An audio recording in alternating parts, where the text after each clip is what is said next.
La historia del profeta Jonás, muy conocida para la gran mayoría de nosotros, él fue enviado por Dios a reprender a la ciudad de Nínive a causa de su pecado.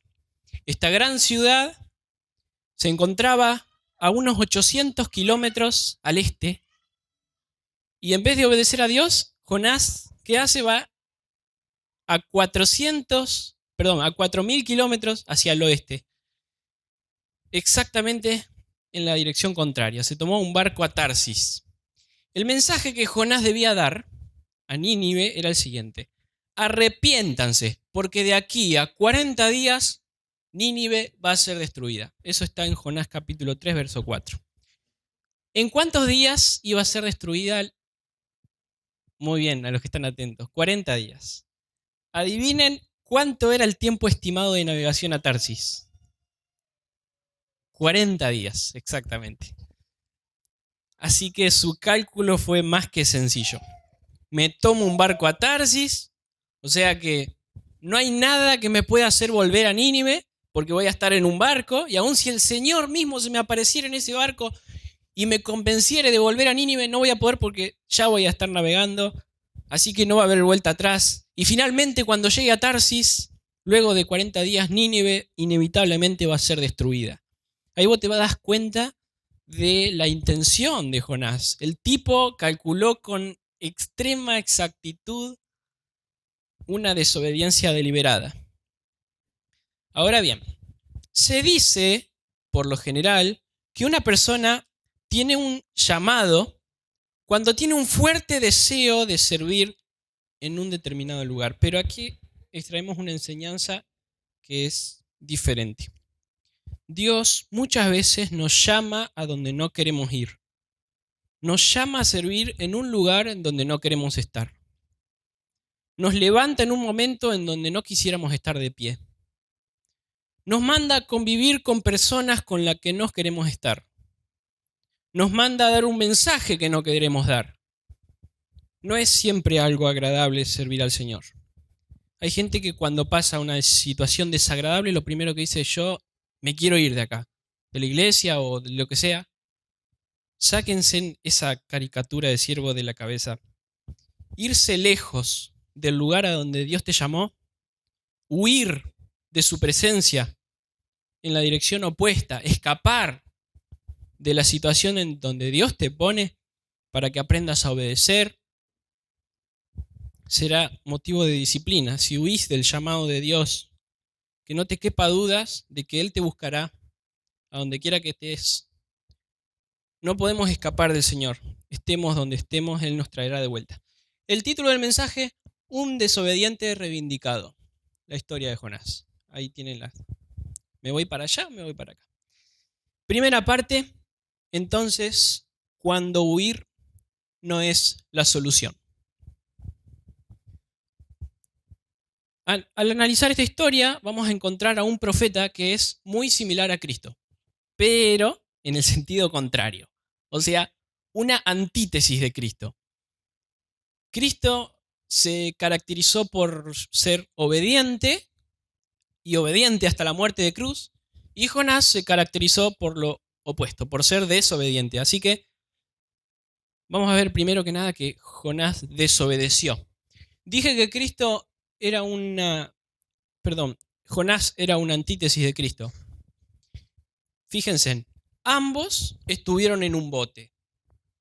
Ambos en medio de una gran tormenta. Ambos estaban durmiendo en el bote. Sobre ambos se echaron suertes. Ambos fueron levantados en lo alto. Cristo en la cruz del Calvario, Jonás levantado para ser echado a la mar. Ambos dan la vida por los demás. Fíjense en que Jonás, el culpable, da la vida por los inocentes, mientras que Cristo, el inocente, da la vida por los culpables. Ambos estuvieron muertos a los ojos de los hombres. Ambos estuvieron 3 días, Cristo en el sepulcro, Jonás dentro de un pez. Ambos volvieron a la vida. A los ojos de los hombres, ellos estuvieron muertos. El pez no pudo retener a Jonás, lo vomitó. Eso es no es lo mismo que lo haya escupido, sino que el estómago no lo pudo retener. De la misma manera, la muerte no pudo retener a Jesús, dice un versículo. Jonás descendió hasta lo más bajo por desobediencia. Jesús descendió hasta lo más bajo por obediencia. Jesús pagó el precio de nuestras almas para obedecer a Dios. Jonás pagó el pasaje para desobedecer a Dios. En muchos sentidos, vemos que Jonás es una antítesis de Cristo. Y voy a hacerte una pregunta. Cuando decimos que Cristo vive en vos, ¿te estás pareciendo a Él? ¿En qué te pareces a Él? ¿Sos obediente o sos como Jonás? Una antítesis de Cristo, que cuando está en una determinada situación hace exactamente lo que Cristo no haría. Cuando estás bajo presión, ¿te comportás como Cristo o como la antítesis de Cristo, como Jonás? Muy bien, Jonás no solo desobedeció, sino que también descendió. Jonás capítulo 1, vayan buscándolos, creo que ya lo deben tener. Fíjense en que encontramos la palabra descender varias veces en este libro, capítulo 1, verso 3. Dice que descendió a Jope. Luego, en el mismo versículo, descendió al barco. En el verso 5 dice que descendió a la bodega del barco. En el capítulo 2, verso 3, dice que descendió al fondo del mar, cuando lo tiran al mar. Verso 6, descendió hasta lo más profundo de la tierra. Fíjense, descendió a Jope, al barco, a la bodega, al mar, a lo más profundo de la tierra. En otras palabras, descendió y descendió hasta que tocó fondo. Y precisamente eso es lo que pasa cuando desobedecemos a Dios. Vamos en descenso, de mal en peor. Tu vida es un continuo fracaso. En algunos casos vemos familias destruidas, personas cayendo en adicciones, en pecados escandalosos, perdiendo todo lo que tiene valor en nuestras vidas, como la comunión con los hermanos, la comunión, sobre todo la comunión con Dios, el servicio a Dios. Jonás fue descendiendo hasta tocar fondo. Pero no solo eso, sino que también Jonás dañó. Produjo un daño no solamente a sí mismo, sino también a su entorno, a los que estaban alrededor. Asimismo, ¿por qué se produjo daño? Significó para él una pérdida económica. Fíjense en el capítulo 1, verso 3. Dice, y halló una nave que partía para Tarsis y pagando su pasaje, entró en ella para irse con ellos a Tarsis, lejos de la presencia de Jehová. Saben que yo trataba de buscar una comparación, qué tan lejos podría ser Tarsis. Y se me ocurrió compararlo con Bucios. Yo fui a Bucios en avión, así que fue un viaje relativamente corto, pero imagínense viajar en barco, y Bucios está a unos 2.000 kilómetros. Jonás viajó a unos 4.000 kilómetros, el doble de distancia. Y no se crean que era un pasaje barato. Así que para él le significó una pérdida económica. Pero además, en el camino se levanta una gran tormenta y en el verso 5 leemos lo siguiente. Y los marineros tuvieron miedo y cada uno clamaba a su Dios y echaron al mar los enseres que había en la nave para descargarla de ellos. Hace poquito me mudé y tuve que comprar algunos enseres para mi casa y creo que es algo muy caro. Realmente los muebles. Bueno, tuvieron que tirar muebles, tuvieron que tirar objetos personales de gran valor para alivianar la nave. Así que imaginen la enorme pérdida que significó para los marineros que iban en el bote. Asimismo, cuando desobedecemos a Dios, no medimos el daño que nos hacemos a nosotros mismos y también el daño que le produce a los demás, a los que están a nuestro alrededor y nos aman. Los demás sufren por vos no solo te arruinás la vida solo, sino que también le arruinás la vida a los que te rodean y te aman. Jonás desobedeció, descendió y dañó. Está claro entonces que huir no es la solución. Segunda parte, veamos cuándo la soberanía de Dios es más grande. Esto es algo maravilloso, lo que vamos a ver ahora. Pese a la desobediencia de Jonás, pese a que él descendió, pese a su daño causado, esto no escapaba al control de Dios, sino que él tenía un plan: usar el fracaso de Jonás para mostrar su gloria. Así que, primero, del fracaso a la victoria. Es bueno destacar que muchas veces cuando nos arrepentimos, Dios usa nuestras más dolorosas caídas como un instrumento para mostrar su gloria. Como dice un verso: donde abundó el pecado, sobreabundó la gracia. Este es el caso de Jonás. ¿Saben cómo le decían a Nínive? La ciudad Nínive le decían la ciudad pez. La llamaban de esa manera debido al dios de los asirios llamado Asur.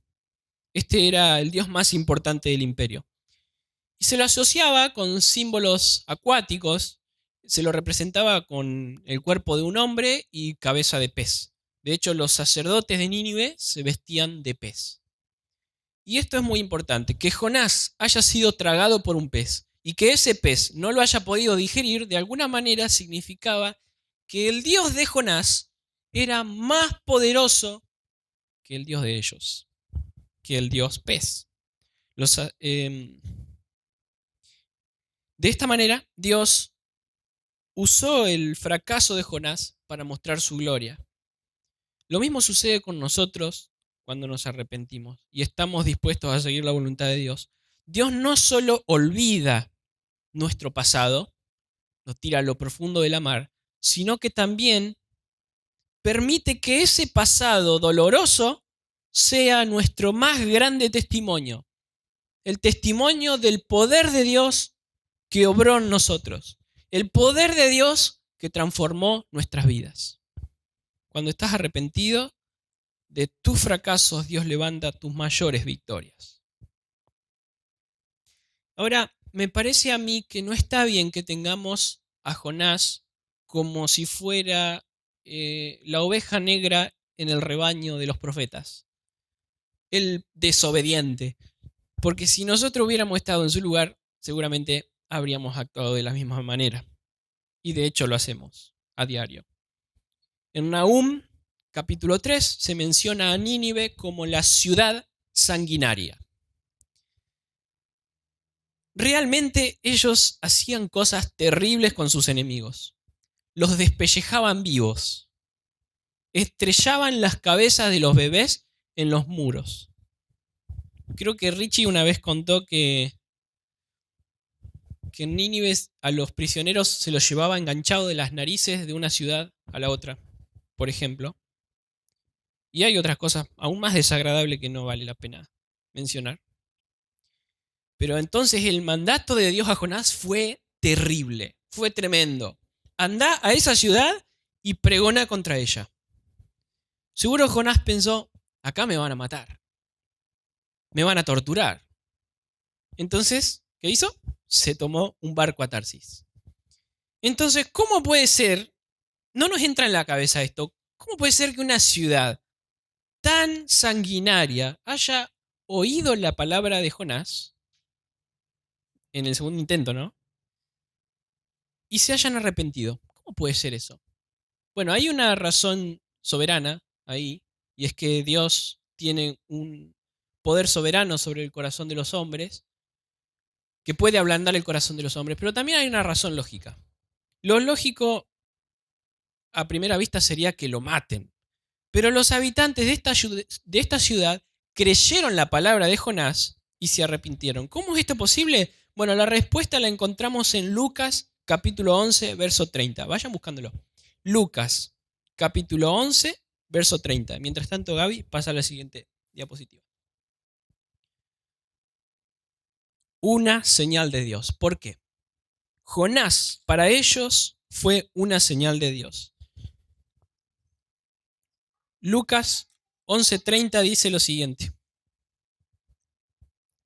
Porque así como Jonás fue señal a los ninivitas, ¿vieron eso? Así como Jonás fue señal a los ninivitas, también lo será el Hijo del Hombre a esta generación. ¿Por qué una señal? Porque allí en el mar, el Dios de Jonás había derrotado al Dios de ellos, a Asur, al Dios pez. Jonás era un testimonio vivo de que lo que Jonás estaba predicando era la palabra de Dios real y verdadera. Entonces, cuando los habitantes vieron que el Dios de Jonás era más poderoso, tuvieron temor de Dios y se arrepintieron. Ahora, dice el verso que Jonás fue una señal. ¿Están atentos? Jonás fue una señal para Nínive. Y Jesús, dice, el Hijo del Hombre era una señal para los de su generación. Yo me pregunto, ¿cuál será la señal de Dios para esta generación, para el mundo de hoy? Hay otro lugar en donde se muestra una señal. Pedro y Juan estaban ante el concilio enfrentando el juicio de los fariseos, de los escribas y los gobernantes por haber hecho un milagro, haber sanado a un cojo de nacimiento.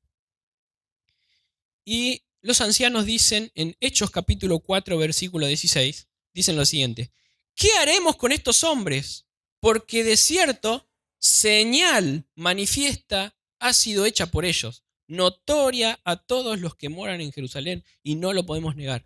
Vuelvo a preguntar, miren, Jonás fue una señal para Nínive. Jesús fue una señal para los de su generación. Los apóstoles fueron una señal para los fariseos. ¿Y cuál será la señal de Dios para nuestra generación? La señal sos vos y soy yo. Nosotros somos la señal de Dios para esta generación. ¿Pero de qué manera? Si quieren, busquen o anoten Filipenses capítulo 2, verso 15. Dice lo siguiente: para que seáis irreprensibles y sencillos, hijos de Dios sin mancha, en medio de una generación maligna y perversa, en medio de la cual resplandecéis como luminares en el mundo. Esa es la manera en la que nosotros somos una señal de Dios para nuestra generación. Se tiene que notar que realmente Dios cambió nuestras vidas. El poder de Dios lo hizo. Y que somos diferentes al mundo, diferente a como éramos antes. ¿Cómo logramos esto? Siguiente diapositiva. Volviendo a las Escrituras. ¿Por qué digo esto? Porque Jonás en un principio se había olvidado de la palabra de Dios. Fíjense que él salió huyendo a Tarsis, se fue al medio del mar, se fue en un barco, huyó bien lejos, dice, lejos de la presencia de Dios. ¿Se olvidó de qué salmo? Del Salmo 139, versos 7 al 12. Escuchen lo que dice. ¿A dónde me iré de tu espíritu? ¿Y a dónde huiré de tu presencia? Si subiere a los cielos, allí estás tú. Y si en el Seol hiciere mi estrado, he aquí, allí estás tú. Si tomare las alas del alba y habitar en el extremo del mar, aún allí me guiará tu mano y me asirá tu diestra. Si dijere, ciertamente las tinieblas me encubrirán, aún la noche resplandecerá alrededor de mí. Aún las tinieblas no encubren de ti, y la noche resplandece como el día. Lo mismo te son las tinieblas que la luz. O sea, no hay ningún lugar, en ninguna circunstancia, en donde vos te puedas escapar de la presencia de Dios. Y Jonás se había olvidado de esto, se olvidó de este salmo, parece. Entonces, después de que huye, se desata una gran tormenta, tiran a Jonás al mar y el pez se lo traga. Jonás vuelve, hace memoria y se acuerda de la palabra de Dios allí en el estómago del pez. Y en el estómago del pez, un lugar bastante incómodo, por cierto, se pone a orar y se pone a orar y a cantar. Y ora y canta no cualquier cosa, sino que se pone a orar y a cantar la Biblia. O sea, recita la Biblia de memoria. Y aquí una de las razones por las que debemos estudiar la Biblia de memoria, porque muchas veces no vamos a tener el papel o el celular a mano, y ahí es cuando la memoria es usada por nosotros. En pantalla vamos a poder ver qué es lo que cantaba Jonás. Fíjense en Jonás capítulo 2, del 2 al 9, esos son, los de este lado son los versículos que él cita. No lo vamos a leer ahora, porque no nos da el tiempo. Pero fíjense en qué importante que es entender que la palabra de Dios nos sostiene en la adversidad. Y por eso es tan importante volver a la Escritura. También es muy importante que, para los chicos del Ministerio de la Alabanza, qué importante es que las canciones nuestras sean didácticas, que nos hagan recordar la palabra de Dios. Seguramente conocerás lo que sucede luego de esto. El pez expulsa a Jonás y él recibe nuevamente el mandato de Dios para ir a Nínive. Los ninivitas lo oyen, se arrepienten y Dios los perdona. Y posteriormente Jonás se enoja con Dios por haberlo perdonado. Así que en esta tercera parte veamos cuando las emociones toman el control. En esta tercera parte vamos a ver cómo aún después de que Dios hizo una obra tremenda en Jonás, ojalá el Señor nos usara de esa misma manera para que Laguna Paiva se arrepienta. Después de haber estado en el estómago del pez, después de que vio obrar a Dios de una forma maravillosa, aún así el corazón de Jonás no estuvo alineado con el corazón de Dios. ¿Y a qué me refiero con un corazón alineado con Dios? Me refiero a poder sentir lo mismo que Dios siente. Indignarse por las mismas cosas que Dios se indigna, pero también disfrutar de las cosas que Dios disfruta. Dice la Escritura que hay gran gozo en el cielo por un pecador que se arrepiente. Y vaya qué gozo, ¿no? En Nínive cerca de 600.000 habitantes se habían arrepentido. Imagínense por un segundo la tremenda fiesta que había en el cielo. Pero en el corazón de Jonás no había ninguna fiesta. Él estaba triste, enojado, dolido, ofendido con Dios por haberlos perdonado. Jonás estaba enojado. La siguiente, Gaby. Vemos un enojo desmedido. Capítulo 4, verso 1. Pero Jonás se apesadumbró en extremo y se enojó. Ahora vamos al verso 4. Y Jehová le dijo, ¿haces tú bien en enojarte tanto? Cuando una persona peca en contra nuestra, en tu contra, ¿haces bien en enojarte tanto? En reaccionar de la manera que reaccionás. La palabra tanto habla de una medida grande, realmente grande. No estaría mal que uno se enoje a veces, pero tanto. Jonás se enojó tanto que aun cuando ellos ya se habían arrepentido y Dios ya lo había perdonado, él continuaba enojado. ¿Haces bien en enojarte tanto con las personas? Hay personas que nos han ofendido, pero se han arrepentido y Dios ya los perdonó. ¿Hacemos bien si continuamos enojados una vez que Dios ya los perdonó? En decir, no, yo no la quiero ni ver a esa persona. No quiero servir al lado de esa persona. No quiero ir al lugar donde está esa persona. Cuando alguien peca contra nosotros, el Señor nos manda algo clarísimo. Ve, repréndele en privado. Si se arrepiente, ya está. Abandoná el enojo. Jonás no solo tuvo un enojo desmedido, sino también una actitud egoísta. Hace 2 mensajes atrás que vengo, las 2 veces que prediqué, una fue Elías y la otra fue Moisés, les mencioné cómo ellos oraban de una forma teocéntrica. O sea, la oración es de ellos se centraban en el Señor y exaltaban al Señor. Pero miren, echemos un vistazo a Jonás capítulo 4, versos 2 al 3. Ahora Jonás ya no es el Jonás que glorifica al Señor por medio de su palabra. Ahora él está hablando de sí mismo, de sus opiniones, de sus apreciaciones, de sus inquietudes y de lo que a él le parece que está bien y mal. Fíjense, dice verso 2. Y oró a Jehová y dijo: ahora, oh Jehová, ¿no es esto lo que yo decía estando aún en mi tierra? Por eso me apresuré a huir a Tarsis, porque sabía yo que tú eres Dios clemente y piadoso, tardo en enojarte y de grande misericordia, y que te arrepientes del mal. Se lo dice reprochándoselo, no lo está alabando. Ahora pues, oh Jehová, te ruego que me quites la vida, porque mejor me es la muerte que la vida. Prácticamente Jonás está exhortando a Dios, dándole su opinión, su punto de vista acerca de cómo el Señor tiene que actuar en esta ocasión. Somos igual que Jonás cuando pensamos solo en nosotros mismos, en los ofendidos que estamos, en lo que nos duele, lo que nos causaron los demás, en lo que creemos que los demás deberían hacer o no, y así nos miramos el ombligo. Una actitud egoísta. También Jonás, por último, tuvo un deseo de muerte. Bueno, vamos a leer capítulo 4, verso del 8 al 9.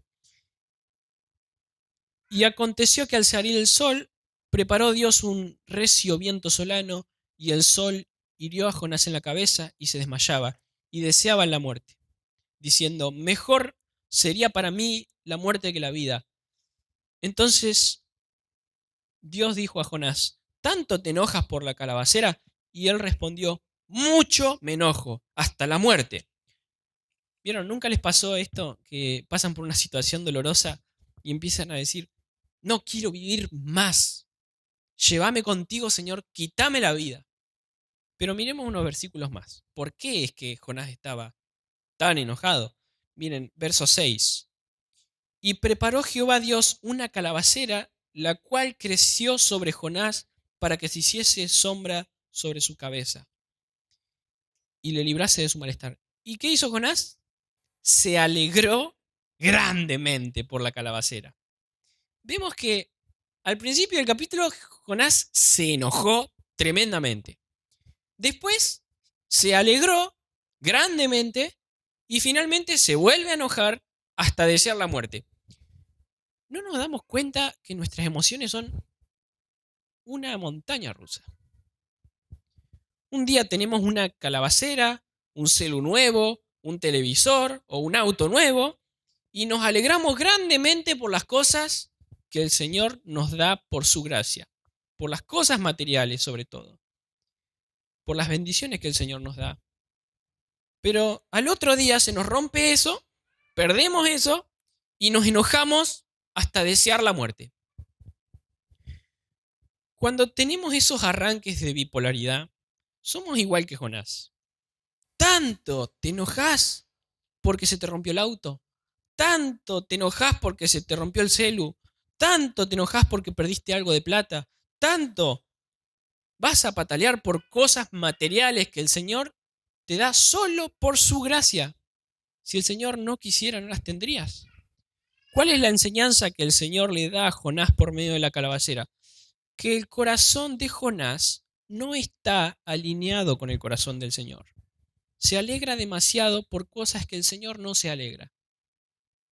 Y se enoja demasiado por cosas que el Señor se alegra. Él está contento mientras tiene esas cosas materiales y además reniega de las cosas espirituales.